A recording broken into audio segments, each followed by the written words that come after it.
尊敬的面粉们好，今天你们赚钱了吗？如果说你们昨天有抄底儿的话，今天是应该能赚个蚊子肉的啊。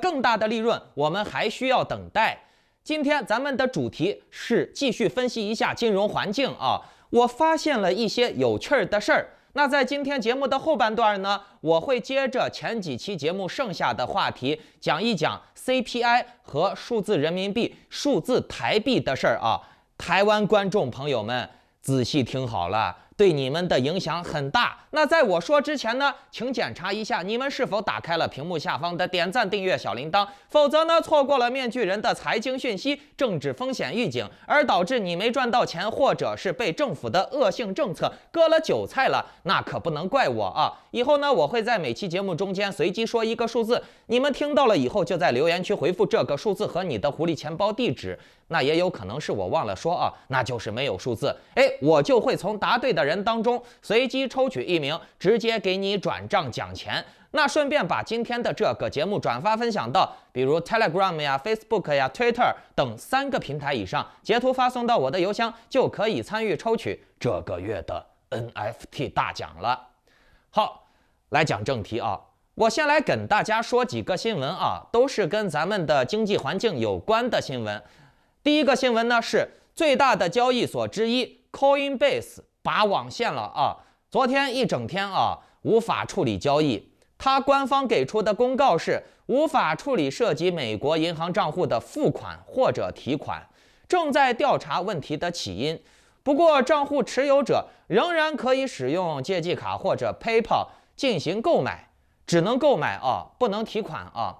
一般来说，交易所拔网线很可能都是因为资金周转不灵，需要时间去倒手、去周转拆借资金，所以呢，它只能暂时的去拔网线，不让这些用户提款啊。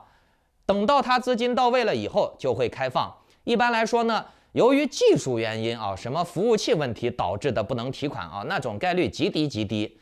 主要是不能提款，都是因为这个钱出问题了。今天已经恢复了啊，不过呢 ，Coinbase 它最近的经营状况也确实不好啊，它裁员了很多本土公司的人，而去改聘了一些东南亚人。Coinbase 的第2季度的净亏损是11亿美元啊，出现了很多公司经营不善等负面情况，这真的是让人担心啊。好，来说今天的第2件事啊。最近一周呢，以太坊网络新增了232.6万个 NFT 资产，平均每天新增铸造有33.2418万个 NFT 资产。那这个现象啊，显示了 NFT 的市场有所回暖啊，尤其是以太链的 NFT 资产啊。那这种数据可能对以太坊来说是个好事儿啊，因为活跃的项目多了。用来铸造的项目多了，那以太坊的使用率就提升了，那以太坊的需求量和消耗量也都会增加。不过呢，以太坊的币价还是很拉垮哦，现在还是在1200多不到1300的这个区间挣扎。那些2000美元被套的人现在都是接近腰斩啊，高处不胜寒啊。我们把以太坊从技术面来看啊，日线级别它还是一浪比一浪低的。不过呢，大家仔细观察这一块啊，从9月21号到现在啊，已经接近半个月了，都是处于日线横盘状态啊，日线横盘，它没有继续下探了啊。再加上肉眼可见的最近1个月也没有啥利空消息了啊，最多就是一个什么 CPI 信息公布，那这个对盘面的影响往往会比较低而且呢。距离下一次加息啊还有一段时间，所以呢，我们看一下啊，这个比特币、以太坊啊，这段时间可能真的是有回弹的趋势，因为你们记住我之前给大家说过一句话是什么啊？牛市恒久必跌，熊市恒久必涨。这句话啊非常重要，你们记住了，牛市恒久必跌，熊市恒久必涨啊，这是一个通用的一个现象，当然了，也只是大概率啊，不是绝对现象，并且呢，这个话仅对于比特币、以太坊这种主流币有用啊。那至于那些什么个强装控盘的土狗呀，随时有可能跑路的归零币啊，你还是洗洗睡吧，什么逻辑也没用啊。我们只讲比特币、以太坊啊，因为其他的币风险太大。然后呢，就是大环境的影响嘛，距离下一次加息的决议声明还剩1个月的时间。那在这段时间内呢，庄家们不可能说不赚钱啊，而且呢，整个行情它也不可能说一直横到下个月，这是不现实的。所以呢，我自己判断啊，这段时间还是会出现一些拉高然后割韭菜的，拉高诱人追多嘛，然后再砸下来割韭菜，等于说还是会出现一些反弹的。但是就我这段时间一直强调的话是，你们记住了。出现反弹了，在今年啊，很可能就是你们最后的逃命机会了。就像我刚才嘲笑的那些在以太坊$2000被套的人啊，你们啊，只能抓住这一次有可能出现的反弹，解了套以后呢，就安安心心的睡个好觉，不要再折腾了。至于有些那些新逮的还想进场的，我建议你们啊，还是不要 FOMO 了，还是不要追高了。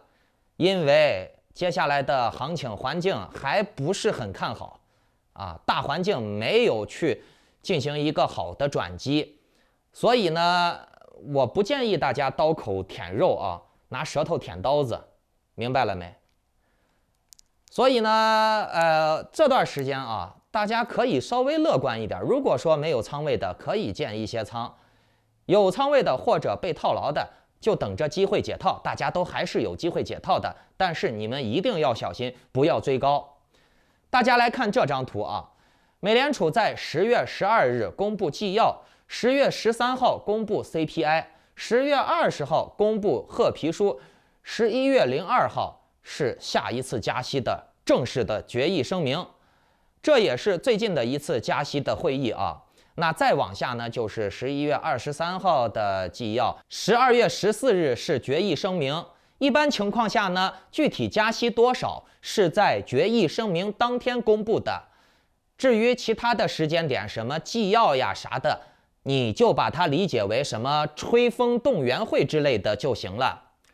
其实仔细看啊，10月到12月之间的加息的节奏并不是很紧凑。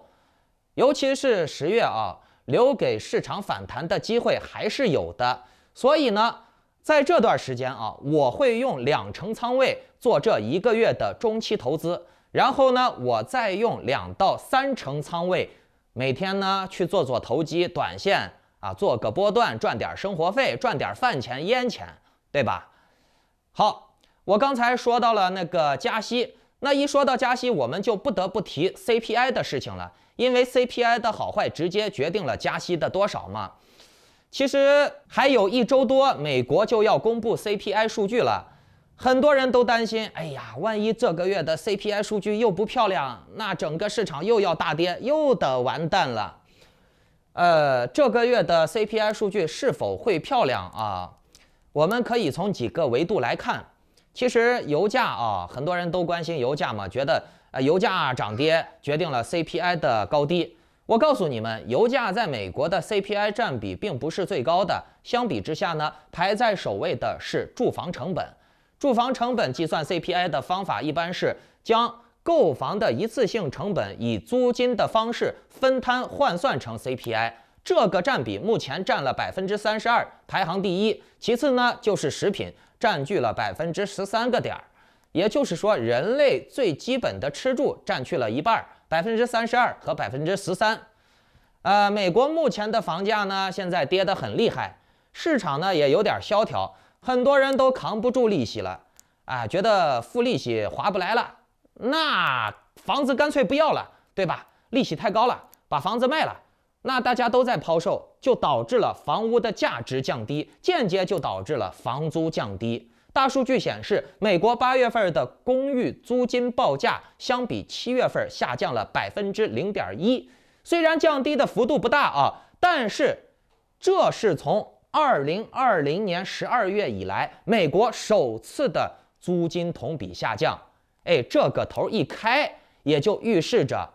接下来可能好几个月它会连着降，因为经济它都是有惯性的。同时呢，美国大面积的房租的租金下降，也预示着美国进入衰退萧条的可能性增加。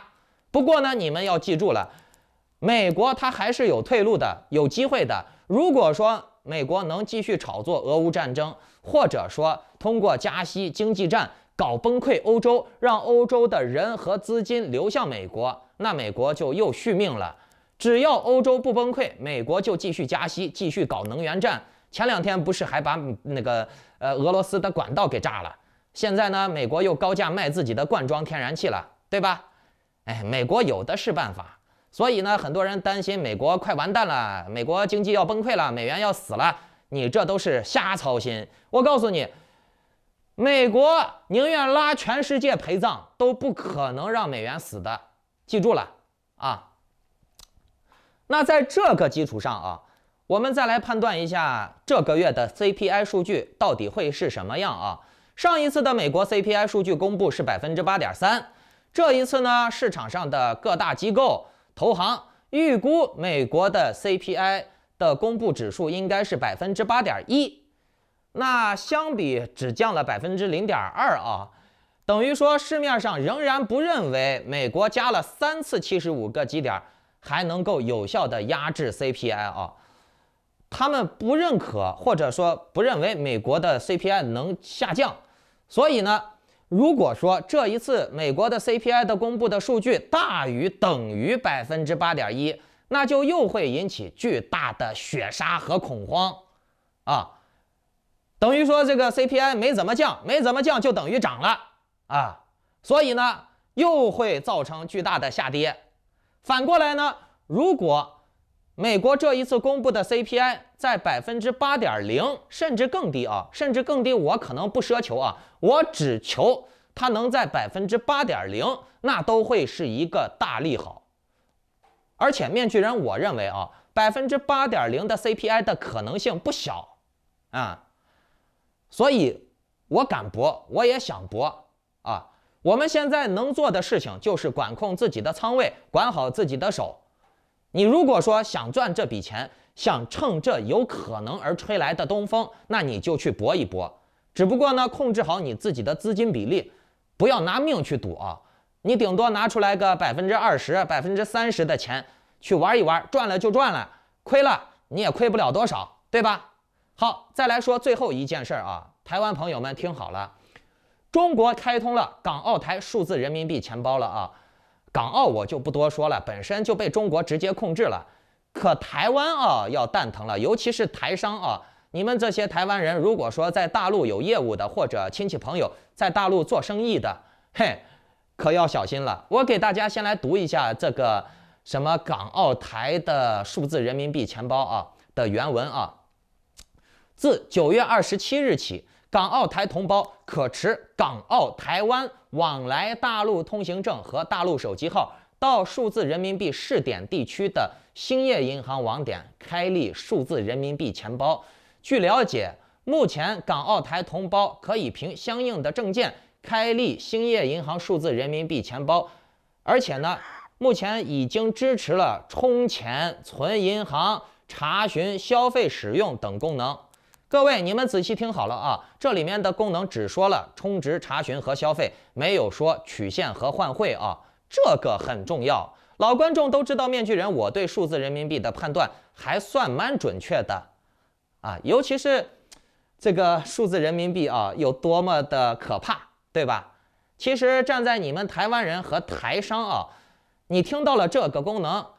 啊，如果说你跟大陆没有啥经济往来，你可能受影响不大，但如果说你跟大陆有生意、有工作、有业务，那你受的影响可能会很大。不过呢，这个数字人民币渗透到台湾也是迟早的事儿啊，这个我们以后有机会再讲。我现在就讲台商啊，台商只用想一个问题，那就是你在大陆的生意是不能拒收数字人民币的，人家宪法已经规定了。数字人民币等同于人民币现金，人家给你，你就必须得收，你甭管这个钱是哪个老领导自己给自己钱包里面拿键盘敲的，反正人家就是有了给你，你就得要啊。那至于你收过来的这个钱，你把货给人家了，你拿到这个数字人民币能否换回台币，换多少，汇率的高低，也都是要受共产党的调控的。哎，很多小粉红说这个数字人民币就是好，就是好。那到底好不好呢？我相信很多大陆网友他现在啊都能搞到数字人民币啊，甚至有人就已经有数字人民币了。那你们可以去试一试。哎，我说一个很简单的事儿嘛，你现在用人民币现金去买优，很容易就能买到。但是你用数字人民币你去买优，你看你能买得到不？对不对？很简单的问题嘛。你用人民币现金，你去买黄金、买美金、买外汇，你很容易就能买到，不管是通过银行还是通过私下的 P2P 交易。但是你用数字人民币，你去买一个，你看你能买到不？就这么简单嘛，好不好就已经很明确了。那至于小粉红们都说啊，数字人民币好得很，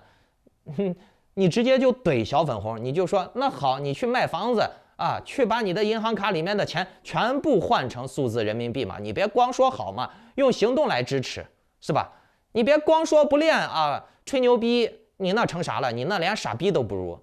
啊，二逼。